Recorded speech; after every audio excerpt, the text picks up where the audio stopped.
Alright, well, it's me again. And let me try to make a little bit more clear video because I thought that was just a one time thing, so I got gooping around on other videos and I could be a little bit more clear and concise. So let's talk about consciousness and the experiences I had and my insights on consciousness. Oh, by the way, um, I'm born in 1967 also. It's pretty interesting. I had no idea you were that old, or as old as me. I thought you were like 31, 30-ish, 32 maybe. If that. It says something for healthy living, or at least genetics. I don't know.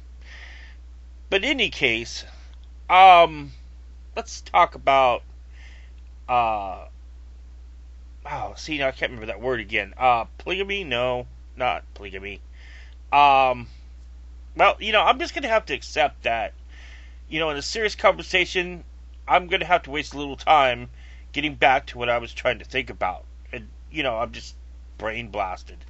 So instead of hemming and hawing, I'm just going to be honest and say when I forget something and where I was forgetting it, even when I was talking about it just now. So I was talking about, um, yeah, I don't know. See, I have a bad thing with short-term memory loss, and it's like Dora the fish or something, or that fish from Finding Nemo. Yeah, I'm kind of like that. Huh? What was I talking about? Well, I don't know. But anyway, yeah, I really lost it, and there's no way to go back and check the tape, and I'll remember a few minutes later. But that's no good when you're trying to make a concise video right now. Um, hmm.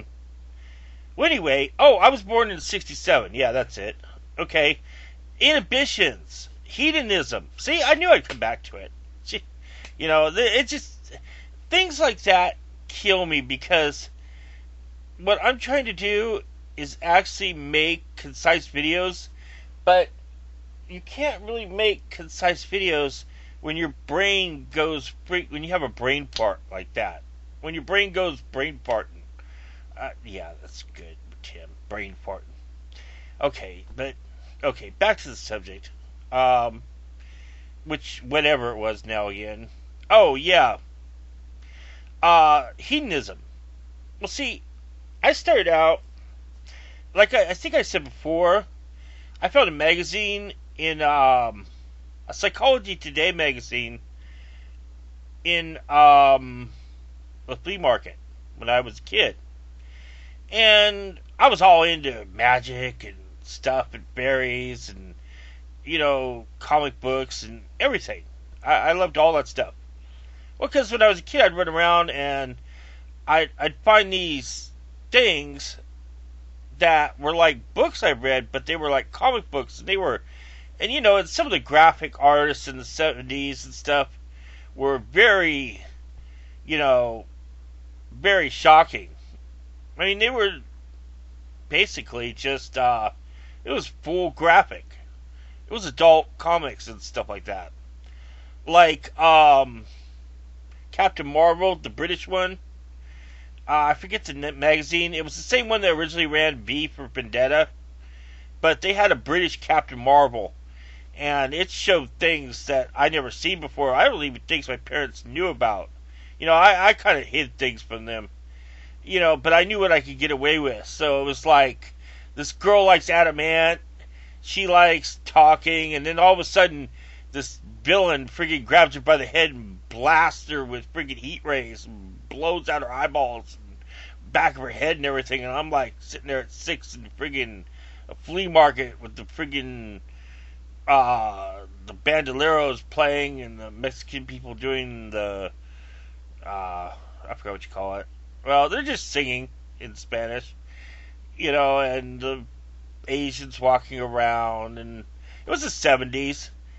Rock music playing somewhere, bongs and hookahs hanging out all over the place, people openly selling drug paraphernalia and like pictures, you wouldn't see nowadays, like dirty posters like Disney and stuff and other things and just weapons and it was just I hate to say it, but it was just fucking wonderful. My parents would give me money and I would run around like a little friggin' bizarre fiend. I was like this little gremlin going, yeah, I just freaking, yeah, I love it all, wheeling and dealing. Man, it was the Ferengi life for me. I loved it. First time I listened to rock music, I bought a Pink Floyd album.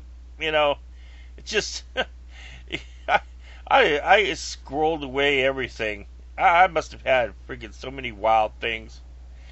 In any case, where was it? Let's see. Oh yeah.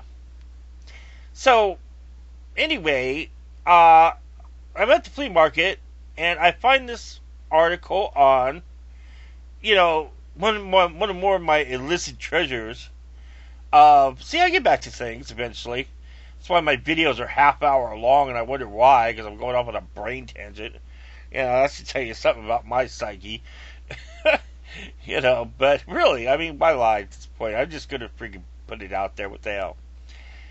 But, yeah. Where was I again? I forgot. Oh, brain tangent. Yeah, I'm open to Psychology Today magazine, and that's another thing. Okay, I'll get back to this, but I freaking... things have symbolic meanings in my life. The most obscure little thing. The other minutia just seems to go and ebb and flow away and stuff. And it's not like that now in my later life.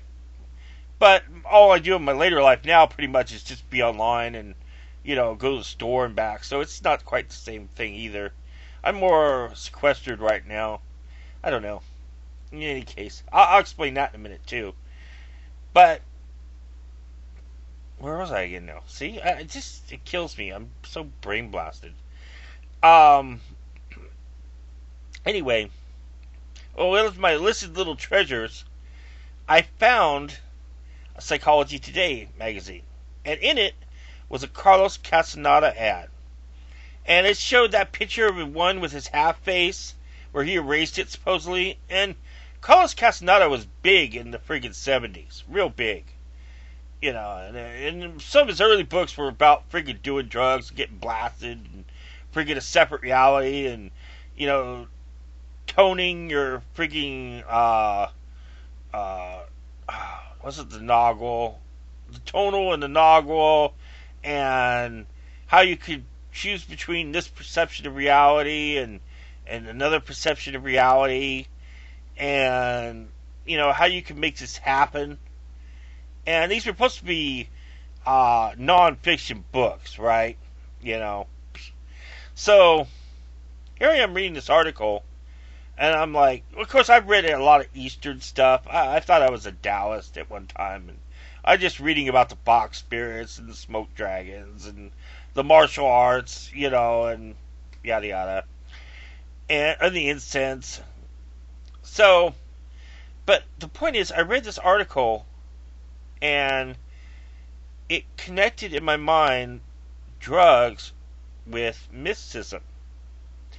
And I think that was a bad influence on me because later in life I realized it kind of led me down a bad road. And more specifically, like I said, when I focused things on symbolic things, I began to do that with drugs. So I would differentiate things that felt like alcohol, things that felt like marijuana, things that felt like LSD, things that felt like peyote, things that felt like shrooms, things that felt like coke, things that felt like crack. I've only tried a couple of these once or twice. Things that felt like later on in life, prescription anti-anxiety medications. I only asked the doctor for friggin' something to help me sleep, and that sucker friggin' gave me friggin' an anti-friggin' depressant because I was crying about friggin' child support and other things because I thought he could sign me off into friggin' SSI. I don't know. And it didn't. He just gave me a friggin' tablet, friggin' prescription pad doctors, supposedly reps for the friggin' pharmaceutical industry. But okay, so I've done a lot of drugs, so to speak. And maybe the time there was some heroin on some marijuana, and then there was the time there was the opiates. Oh, we used to get this opiated Tide Bud. I don't know what really was on it. Probably friggin' Raid or something. But my God, that was something. That was almost as interesting as the shrooms. Well, suffice it to say, I got off a bad track and got more into recreational drug use than anything else. And it was like, and it was like, did I mention alcohol? Yeah, okay. And so it was like I began identifying everything as a effect. And I had this large palette of templates to choose from. The initial feeling, the zing, the ride, the after effects, the come down. I mean, not the after effects. The ride, or the arch, or no, the plateau, the come down. No, the come down, the plateau, and then, well, first you get the zing, and then the plateau, then you get, not an after effect, but the decline, and then the crash, and then the after effect of the day. There's like 7 points to every kind of drug-induced effect. Plus, I noticed it in other things too, like fatigue, sleep deprivation. I used to try to stay in. When I saw the movie Altered States, I did a lot of tank exploring, done a lot of cognitive dreaming. Man, I really led an interesting life. And plus, I've studied psychology, mysticism, religion, and half of this, and mythology, and of course I played D&D like crazy, so yeah, yeah. So, I'm wondering why I'm having problems with short-term memory. Yeah, right. And that's kind of difficult too, because you sometimes end up feeling like a spaz, and it's doubtful. I mean, I did eventually quit everything on my own, even before, shit. See, there goes the memory again. It's not so much, it's not there, it's tangible. I know what I want to say, it's just the exact words do not come forth. It's like the brain pan just can't get it. And see, I didn't even want to say the brain pan just can't get it. I wanted to say something more like, the teleprompter just won't read, or the words will not formulate even though the coherative sentence is still tangent to the ideas expressed. Well, I guess that would work too. But this is something, kind of YouTubing is important to me because I want to really get these skills where I can be coherent and functional, or at least the appearance of such, and still remember things that I was trying to talk about, which I know if I don't get back to very quickly on that last point, I'm going to lose it, because I just think I did, honestly. What was it? I don't remember. See, I just lost it, and now that one, because it was so, loose, is going to be gone. I'll watch the video and know it again, instantly off the top of my head. But right now, I just can't recall it. And it's so irritating, because when you're trying to socialize with somebody, or make videos, or do anything that needs functionality in the world, it's gone, and that's just like, it's seriously depressing. It's just, I was going to say something with a D, can I get a first vowel? It's demoralizing. Yay! Ding, ding, ding, yeah, it is. It's really demoralizing and stuff. But in any case, Now I know that other point's completely gone. That's something I was going to say, but what now? Who knows? And it's just like a spaz thing. And then, see, and that's like drug culture. That's like not cool. Because I remember sitting there holding back on doing a lot of drugs because I was interested in the human concept. And I thought I could kind of see through it. Even though I was affected, I was less affected, or I knew when I was on a plateau, you could get an even perspective of something and remember it, as opposed to like when you were zinging or when you were declining or an after effect. Strange that you think you're more functional when you're on a main high than when you're when you have a more clear head but are suffering after effects from uh, intoxication of illicit substances. That's just, I don't know, that there's a joke about that, and I've completely forgotten what else I was starting to say just now. We used to have a joke about that. It was kind of a funny thing because you go and you joke about people who freaking freaked out afterwards and stuff like that, and things like you'd say, you'd look, if it was fall and there was no leaves on the trees, you would go, "Where's the leaves? Where are the leaves?" That was a funny in joke because you could just picture somebody saying that. You know, uh, what do you call a guy and a gal peeking out the window at the same time? Tweakers having sex.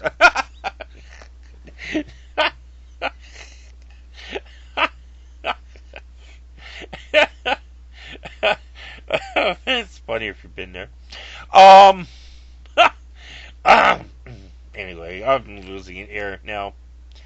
But yeah, that's the one thing I identified with various effects, and that tendency carried through to aspects of emotion and everything else. Everything seemed to have a quantifiable arc, and even though some things wouldn't have an arc, and that's just strange. And after quitting for so long, you realize that other things, which is just normal life, have different elongated arcs. Or it's just a model of contemplation, but it seems like it's true, and then you realize it's just normality.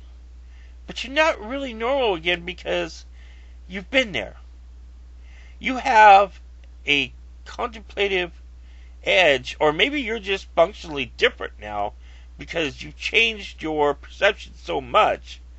Not in a metaphysical way like Don Juan or anything, but either because you have a different point of reference, or you might be because you just physiologically or psychologically,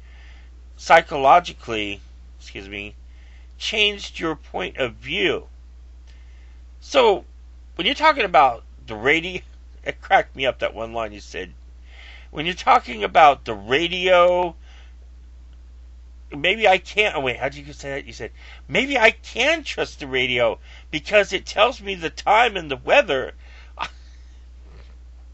I was just like, oh, I just cracked up.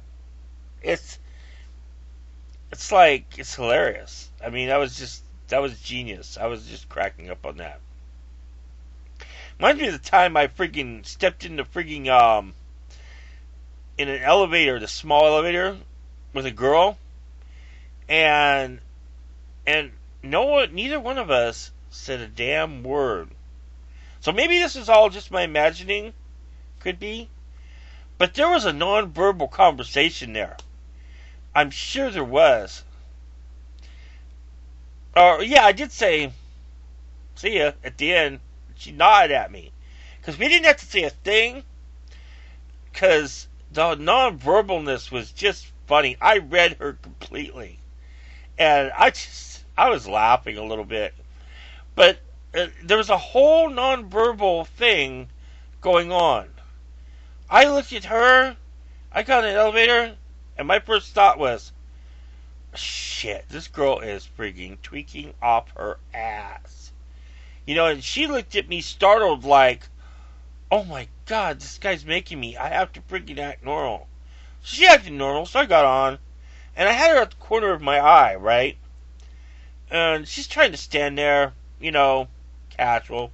Trying to give me a, gruff look, but she's not really pissed off.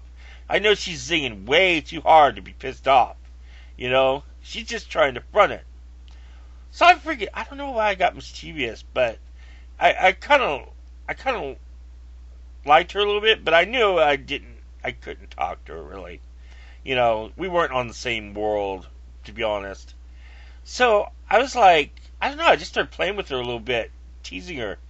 I looked at her, looked up and down, looked away, and then they were just playing this whole game of back and forth. And she front and notice, and finally she started cracking up a little bit. I mean, we were sitting there, not a word between us, and we were giggling on the elevator. No, we were flirting, but we weren't really flirting. We both knew the exact context of the interaction. I'm sure we did. I can't really be sure because I didn't talk to her, but it was self-evident. And I mean, I do things like shrug my shoulder a little bit and look away, and sometimes I rub my nose, and she'd turn her body this way and that way. Tweaker girls, you know them. It's weird, but I can walk down any area now, and it's like I have freaking, I have freaking medical, or I don't even know how to pronounce that. Well, I'm trying to think of a cool name for it. How would you say it? Like, freaking, I don't know, like radar. Tweak radar. I can tell whenever anybody's on a medication or something. I mean, it's that sensitive. I could see how cops could do it. And how you cannot hide it because you could just freaking walk through and you can spot it in anybody. But the thing is, the only thing that fouls you up is that you can start thinking you spot it in people when you can't be sure that it's true. It's not that you can't see it, it's that you sometimes can see it when it's not there. That's the problem. You could definitely tell when somebody's not. When somebody's straight. The body's relaxed, the eyes are casual, even different emotional states. Or so you think, but I don't know. You think you know, but you're never really sure you know, even though you're pretty sure.